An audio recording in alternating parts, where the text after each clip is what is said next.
Hello, what's up madam people? This is your Mission Impossible. Nagulat. By the way, kung bago ka sa YouTube channel ko, please don't forget to like, share, comment, and subscribe para tulungan nyo ako mag-grow. By the way, may bago tayo ngayon tungkol kay Mocha Huson, yung dating Undersecretary ng PCOO na ngayon si Attorney Claire naman ang bagong Undersecretary sa panahon ni BBM. Ito ang latest. Nag-comment si Mocha Huson tungkol kay Attorney Claire na parang minamalit niya sa kanyang pananalita, sa kanyang post. Si Attorney Claire. By the way, tara, ano natin ang background check natin si Mocha Huson. Kung saan siya ba, paano siya napunta sa Malacanang at naging undersecretary ni dating Pangulong Duterte. Di ba, isa siyang artista, isang bold star na sumuporta kay Duterte sa sobrang lakas. Kinuha muna siyang undersecretary ng PCOO na kinalaunan tinanggal kasi puro kapalpakan na nung tinanggal siya, nilipat lang siya sa sobrang lakas. Nilipat siya sa OWA. Ngayon, ang siste ng panahon nung BBM, palibasa, nagpalit ng administrasyon, wala na sila. Ito nangyari. Lahat ng bata ni Digong tinanggal.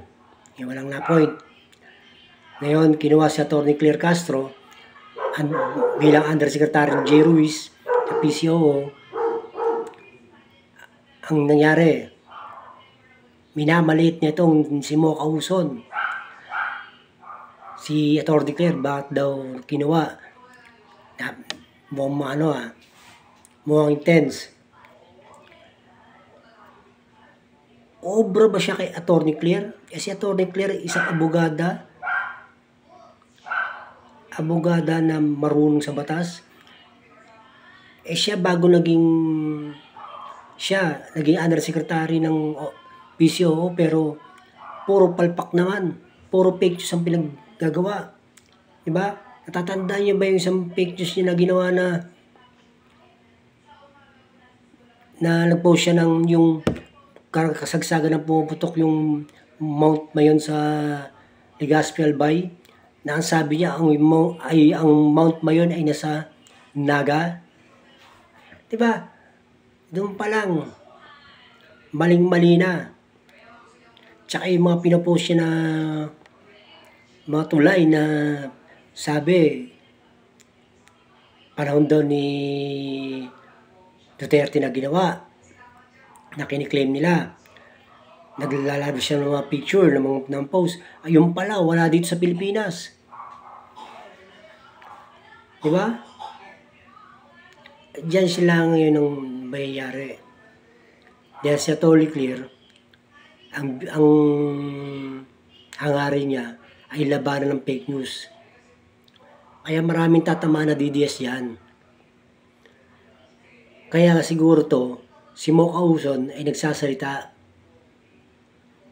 dahil isa siya sa naging reyna ng fake news noon.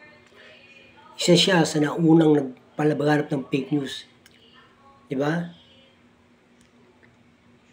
Parang siya nga may hawak ng mga vloggers noon Parang siyang head niyan na nagpapalaganap ng fake news. Di lang natin alam, baka hanggang ngayon. Yan, sila Sasot. Diba? Kaya ngayon, natitreaten sila kay Atty. Claire. Kasi, magaling to si Atty. Claire Talagang, ang advocacy niya, lalabanan niya yung fake news. Diba? Tatandaan nyo, pagkaupo sa press conference, nagsalita agad yan tungkol kay Duterte at sa mga fake news. Abangan natin yan, magandang sagupan yan, mga babayan. Kaya, ganito na lang. Sa susunod ulit sana lagi nyo ako subaybayan para updated kayo. Salamat po.